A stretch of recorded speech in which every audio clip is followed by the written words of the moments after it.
Welcome to the Great Loop Radio podcast, brought to you by America's Great Loop Cruisers Association. We're dedicated to sharing Great Loop information and inspiration with those actively cruising, planning for, or dreaming about a Great Loop adventure.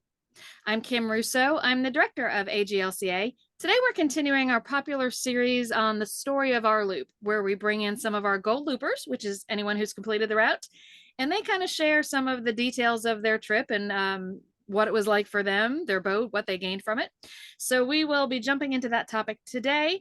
First, I want to take a moment, as usual, to recognize and thank our Admiral sponsors who support AGLCA at the highest level.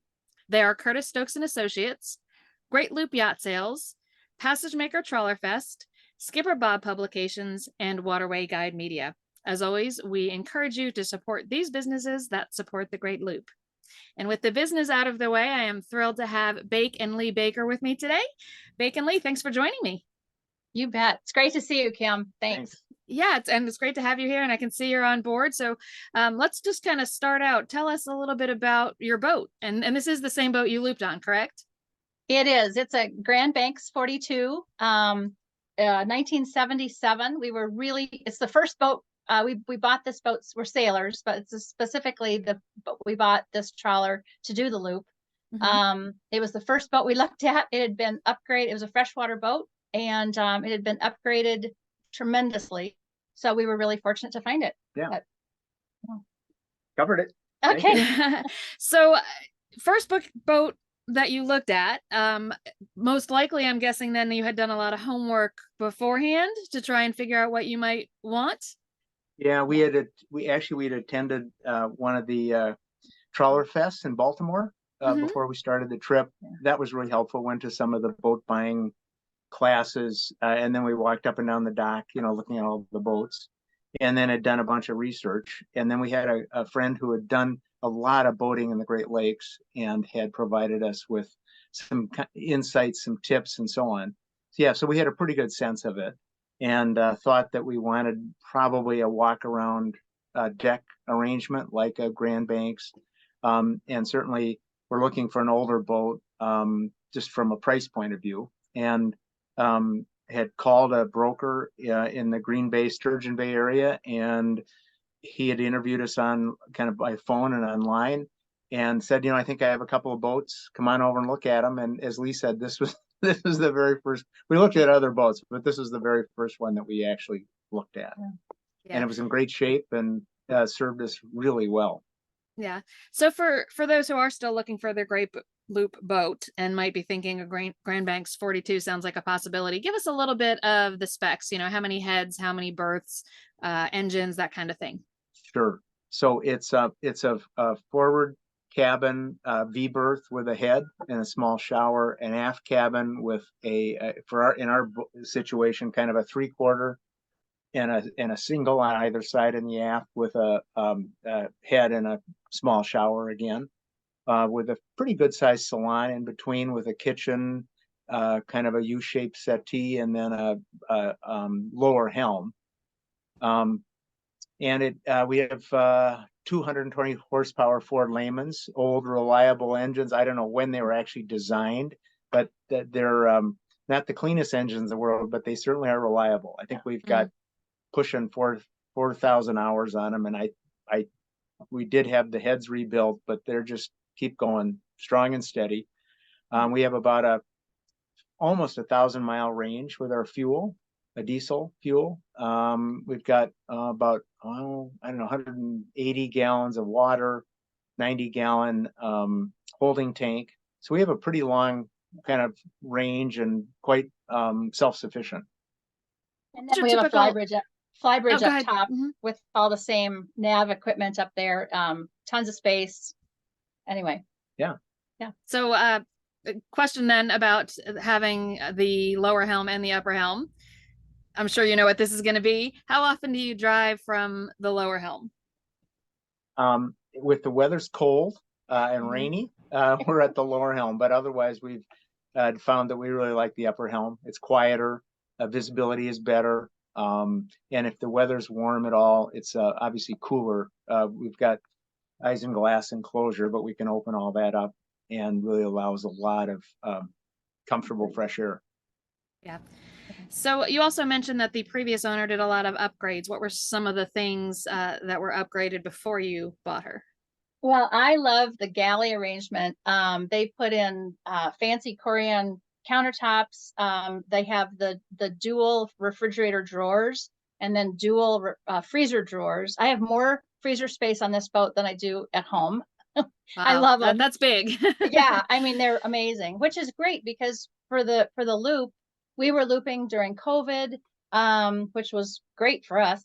And we didn't have to stop and replenish. We didn't have to do grocery shopping and reprovisioning with the space we have in the freezers and the refrigerators. They upgraded the stove. Anyway.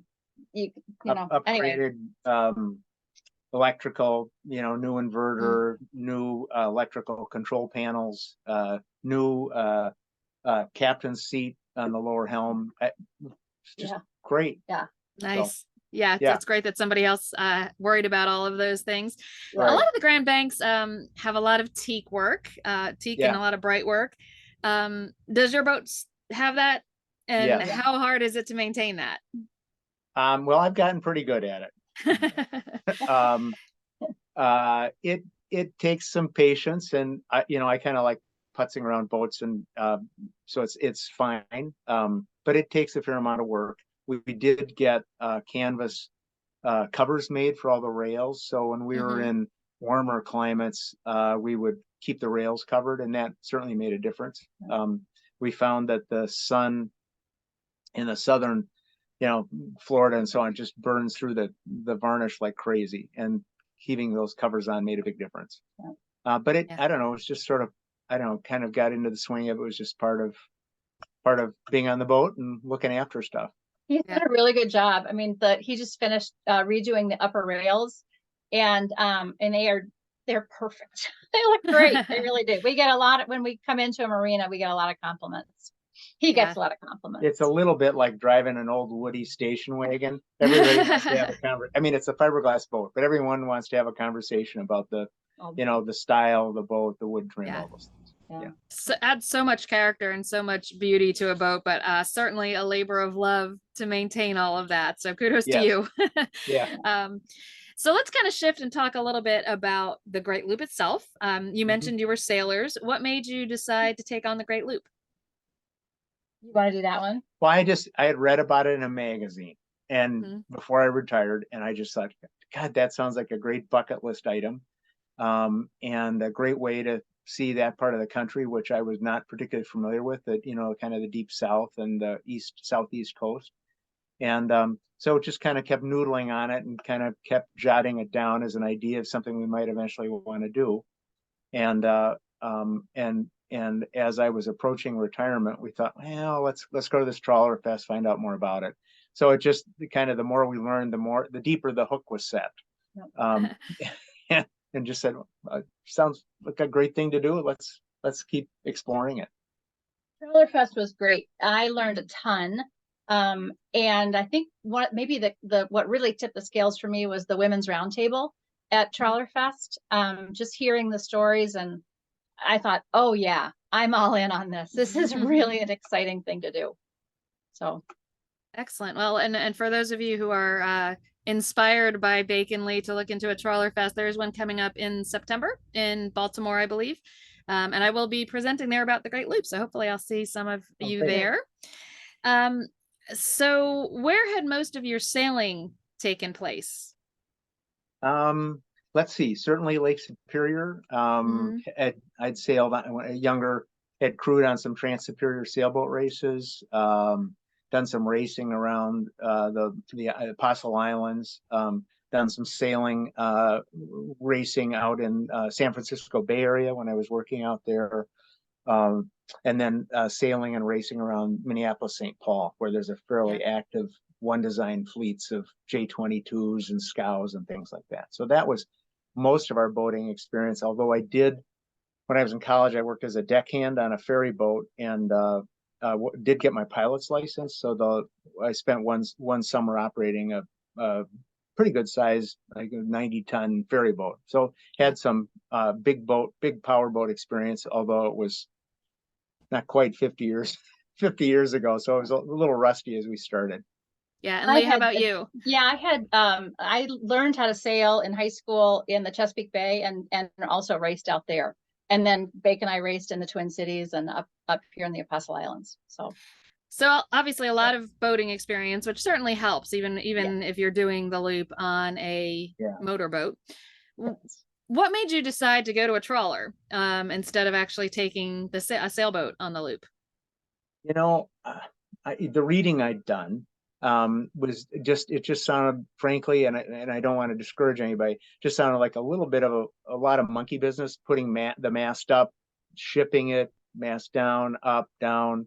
Also a little bit of concern about depth, water depth, with a deep keel. And I know there are plenty of sailboats that do it, but we certainly also saw a few sailboats aground during the Great Loop. Have to be, I think, really, if you have a deep keel boat, you have to be very attentive, I think, to the water depths, certainly on the rivers and in the intercoastal waterway. Anyway, it just, the reading I did, it sounded like there, for many sailboaters, there's an awful lot of motoring anyway. And for us, the powerboat proved to be, I think, a good fit for us. Yeah. How did that transition go? Because a lot of sailors, don't really love the idea of converting to a powerboat. So a trawler, at least it's not as big of a leap. But kind of, tell us how that transition went. How did you take to being, the only source of power is the engine instead of using some wind? Well, let's see. From a kind of a attention point of view, learned to pay a lot more attention to the engines than we did in a sailboat. And actually, it was very fortunate. We had a little bit of kind of work done on the boat prior to us starting the loop. I mentioned rebuilding the heads, engine mounts, stuff like that. And the mechanics we had doing the work were very gracious, and I just hovered around them the whole time, asking them dumb questions, kind of crawling around the engine room, and learned a lot about I couldn't fix anything, but at least about maintenance and troubleshooting and what to watch for. And that made a big difference. It just increased my confidence level. And I did, at the Trawler Fest, I think there was a 2-day diesel repair class that Nigel Calder teaches. And I took that. So I increased my confidence level a little bit.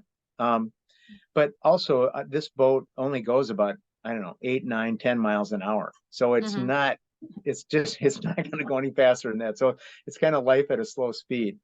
And the style of the boat, I think what you were alluding to a minute ago, we talked to a lot of people in trawlers who are former sailors. There's some kind of an affinity. I don't know if it's because the way the boats look, the way they handle. I'm not sure. But anyway, it didn't feel like a big jump. Yeah, no, I agree. And you probably have more insight than I do on what the reason that a lot of sailors pick trawlers as opposed to a motor yacht or something. But yeah, that does seem to be pretty common. So yeah, I love that you said that you had some work done and kind of tagged along, so to speak, with the mechanics who were doing the work on the boat, because that's one of the things that I think causes some extra stress for people when they don't do something like that. If they just buy the boat and go, even if they've had boating experience, it takes some time to get used to the boat and how all of the different systems operate. And it is great to have some local mechanics that you can absorb some of the knowledge from. But also that's somebody who also knows your boat. And once you leave for the loop and you're outside your home area, it's somebody that if you've built a good relationship with them, you can call on them. They know your boat now. And can probably guide you in some of the troubleshooting. So I love that you did that. And I wish all loopers would do that, even if they have a lot of experience. Let's take a quick, go ahead. I was just saying one other thing. The previous owner had saved all of the instruction manuals, documents, and so on. And when we bought the boat, there were like 3 or 4 3-ring binders with all that information. So the winter we bought the boat, I took it home and read all that stuff through the winter.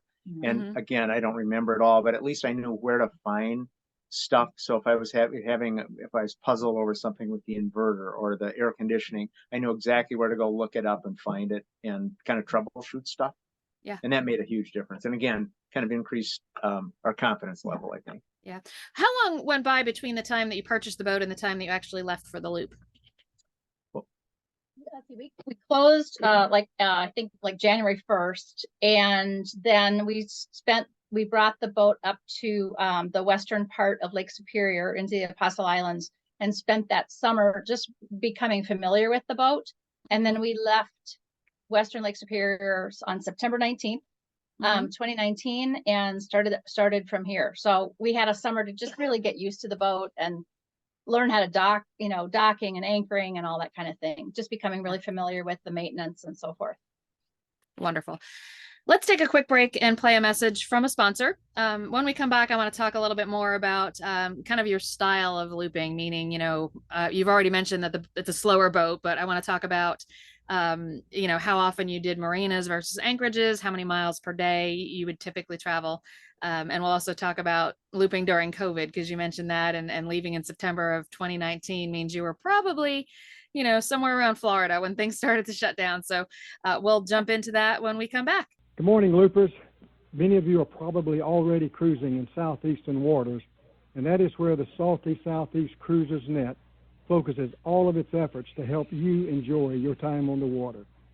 So as you prepare for the next leg of your journey, and as your resource for accurate, timely, and useful information, we want to invite you to use and add your knowledge to the wealth of information that's available through the Cruisers Net in its directories for marinas, bridges, and anchorages, as well as the latest fuel prices in your area. Our mission of Cruisers Helping Cruisers, may we invite you to help those following in your wake by sharing with us your cruising experiences. Thank you. Have a great day. Did you know that every mile of the Great Loop is covered by both the Waterway Guide and Skipper Bob? Use them to plan your Great Loop cruise and learn about the places you can visit.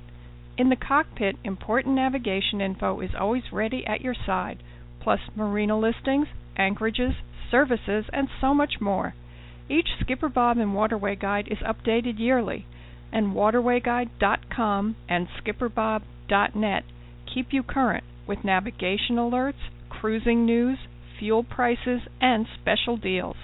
With the Waterway Guide and Skipper Bob at the helm, you'll always be on course.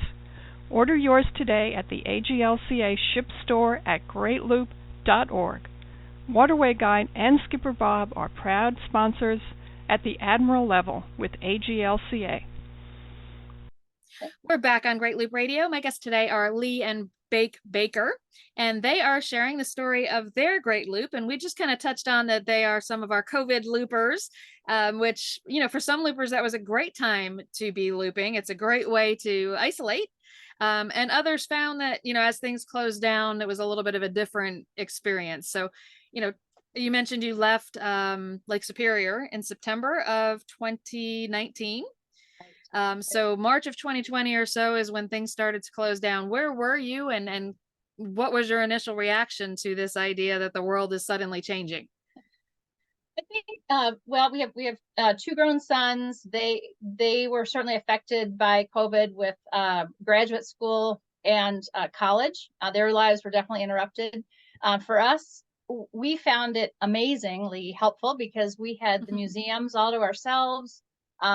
We, social distancing on docks, in marinas, things like that. So we felt incredibly fortunate. We feel like we really kind of missed COVID in a way. And marinas were less crowded. I thought it was great to have that independence and be moving around the country at that time. We were a little concerned before we started to get our shots. I don't want to get into the politics of it all, but anyway, we wanted to get COVID shots, and there was an opening in Minnesota, and so we flew crazy, but we flew home to get our first shots, and then flew back, and continue to travel. And we knew we were going to have to go to a grocery store someplace, whether we were living at home or on the boat. So we tried to limit it to every couple of weeks. And the scariest part, sometimes we were going to these big, chain grocery stores in the South where nobody was wearing a mask. And you kind of weren't sure, there wasn't enough information yet about how the stuff traveled and transmission and all that kind of stuff. there are kind of moments when it's kind of like, oh boy. But anyway, it all worked out. And we were, as Lee said, we were able to travel, and often we're some of the only people in museums. There, everybody had transitioned outdoor restaurants. We were able to sit outside and eat. It actually all worked out pretty well. We were very fortunate. Yeah. Very fortunate. I'm glad I wasn't trying to, work with a bunch of, children in grade school at Yes. home. That would have been, we were very fortunate, given our circumstances. Right. Yeah. I think, and I'm trying to remember, I think we were, when COVID hit, we were basically from like Seneca, Illinois, and then we were in Fort Myers, Florida when we first got vaccinated. So that was our stretch of being, traveling during the height of COVID. Yeah. So when did you cross your wake? August 9th of 2022. So just about a year ago, last summer. So Okay. We did this very slowly and in increments. Traveled, maybe we mentioned this earlier, but probably traveled 2 to 3 months, and then we go home for a while, couple months, and leave the boat someplace, and then travel again. And so we spread it out over a 3-year period of time. Right. We did a total of 7 legs over 3 years. I kept very close track of everything, and do a lot of writing anyway. So I kept a journal. We traveled 7,661 miles altogether over 3 years. Wow. So what side trips did you do as part of that? So we went up the Cumberland, up to Nashville, and then back. We went up the Tennessee to all the way up to Knoxville, and then back. And then when we hit, and then after on Lake Champlain, we went up into Montreal and Ottawa, and up through Canada. So those were our Yeah. And I guess taking the breaks to go home was also somewhat of an advantage, because by the time you were ready to head to Canada, the border was back open. Yeah. So Exactly. Yep. that also worked pretty well. But good. Yeah. But lucky. Yeah. But Yeah. yes. So tell us a little bit about the logistics of that, because we do have a lot of people who are interested in doing the loop in kind of segments. How hard was it to find a place that you felt comfortable leaving the boat for an extended period of time? And did you have a set amount of time you were looking to travel at a time? Were you kind of like every 2 months, or tell us how that worked? It's interesting. I had, when we started the loop, I was still working part-time, and then when COVID hit, everybody was on Zoom. I thought I was going to have to travel back and forth to home quite a bit more often than I did. And all I needed to do was put on a clean shirt and dim my back or blur my background, and no one knew where I was calling in from anyway. So suddenly it gave us a lot more flexibility. But we didn't really have a set time frame. It was more just a place, finding a place that where we felt like we could leave the boat safely. And some of the guidebooks had recommendations. Some of the marina operators, some of the other loopers, said, you can leave your boat XYZ, not there, that kind of thing. And so it all, but it ended up being 2 to 3 months each time when we were traveling, and usually 2 to 3 months when we left the boat someplace. And generally we had really good luck. When we left the boat someplace, it often would come back covered with spiders, but that was about Welcome to the rivers. That was about the only issue. Yeah. Yes.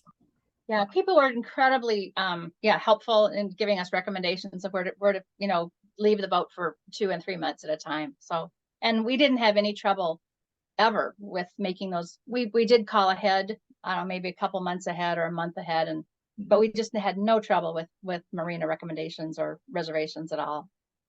And we would often just rent a one-way car, from home or where and travel that way. So we could kind of drag some stuff with us, either home or back to the boat. That seemed to work pretty well, particularly again during peak of COVID, when there was some hesitancy about flying. We could get a rental car, and it all seemed to work pretty darn well. Yeah. So when you were on the boat and cruising, did you tend to tie up at marinas mostly, or anchorages mostly, or some of both? Some of both. I'd say maybe a third anchoring and maybe 2/3 marinas. And certainly the rivers, marinas. I know people anchor. We anchored a few times in some kind of interesting situations, you know, kind of tucking up under a little sandbar and stuff like that. But Mhm. generally in the rivers, we were marinas. And then if there were places we really wanted to visit on land, obviously we would often stay at a marina. I'm thinking of like Demopolis. We spent a fair amount of time there. We rented a car and, you know, spent, I think, 3 or 4 or 5 days visiting civil rights sites as an example. Mhm. Um, So, yeah, go ahead. no, go ahead. So, looking at the time, we've almost gone through most of a half an hour already, which is kind of Sorry. the benchmark we shoot for. No, that's great, because you've been sharing lots of great information. But I do want to hit on, what were some of the biggest highlights for you? What were some of your favorite parts of the trip, whether that's places or, more activities? Just what were some of the best things? So we have collapsible bikes, and I think that was one of the reasons that we wanted to be in marinas, is that we could go and explore. Mhm. When we're both history majors, so the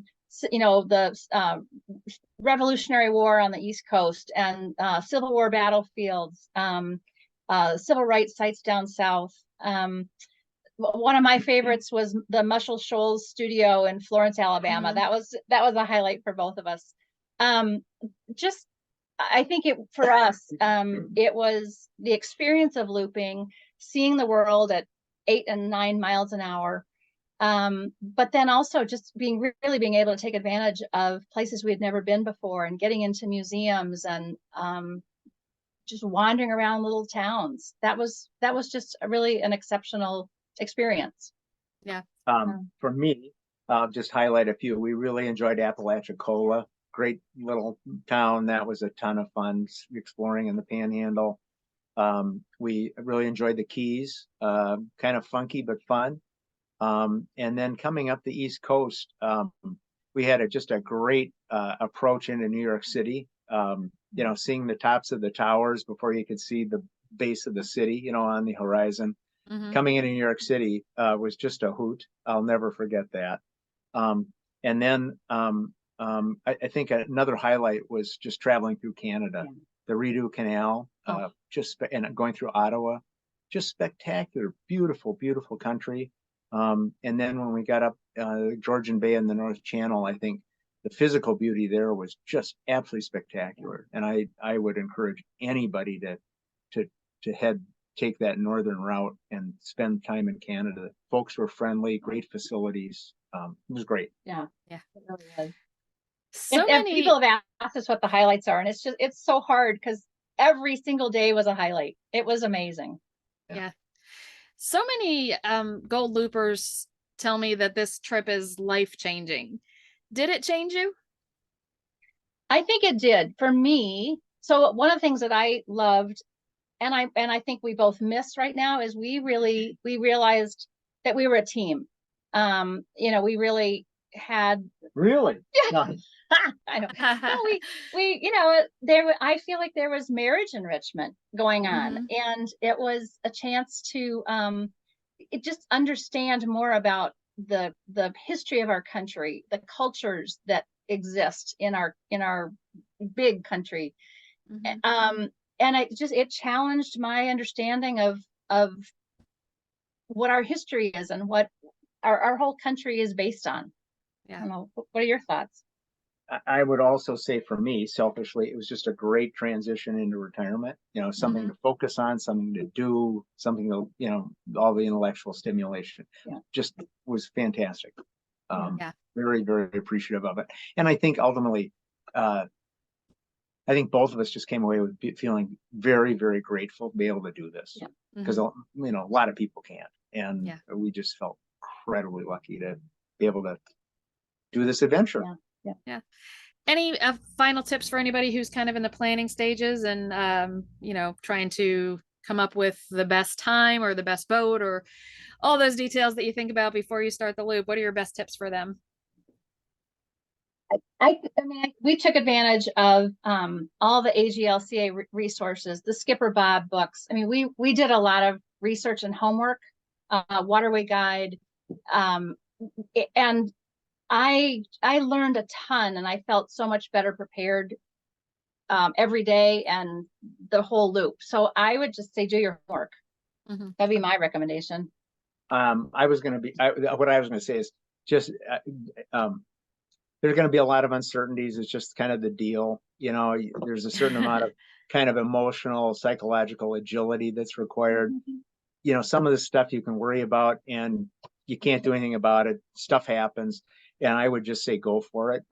You can stew about all this, anticipating all the challenges. And at some point you just go, go with it. Your skills will develop as you go. Your confidence will develop as you go along. It'll be okay. And you'll be glad you did it. And you'll be glad you did it. Great advice. I don't think I asked you, and I don't think you mentioned, what is the name of your boat? Surprise. And for those sailors who have read all of Patrick O'Brien's Jack Aubrey books, Jack Aubrey was a captain and admiral in a historical fictional series during the Napoleonic Wars in the British Navy, and his favorite ship was the Surprise. I love hearing about people's boat names and how they arrived at them. So that's a great one. And obviously, we can tell from your background there, you are aboard. So where are your travels taking you this summer? So after finishing the loop, we decided we really wanted to come back into Lake Superior and use this summer to explore Lake Superior. So we just recently returned from a trip up to Isle Royale in northern Lake Superior. And then we went up into the islands in Ontario, and then came all along the North Shore to Duluth, and then back into the Apostle Islands. So really fun. Very, very fun. And we covered that a few weeks ago in the podcast and talked about how remote, particularly that northern edge of the lake there is. So must have been a fabulous trip. It was. And we pulled in these anchorages, literally nobody there. I mean, there were days where we didn't see another boat. Just spectacular country, spectacular landscape, very non-Midwestern, tall hills, mountains, big rock buttresses, just gorgeous country. Yeah. Well, I'm hoping with the lock closures on the Illinois waterway this summer and into early fall that some people will take advantage of that extra time and actually head for Lake Superior for a bit. So it sounds like a great trip, and we wish you a lot of fun and safe cruising up there, and enjoy the rest of your summer. Thank you both so much for doing this. We really appreciate you sharing your story. Kim, thanks. Kim. Thanks for all the support you've given us and the whole organization. Thank you. It's my pleasure. I love it. And thank you to everybody who's watched or listened today. We'll be back next week with another episode of Great Loop Radio Podcast. Until then, safe cruising.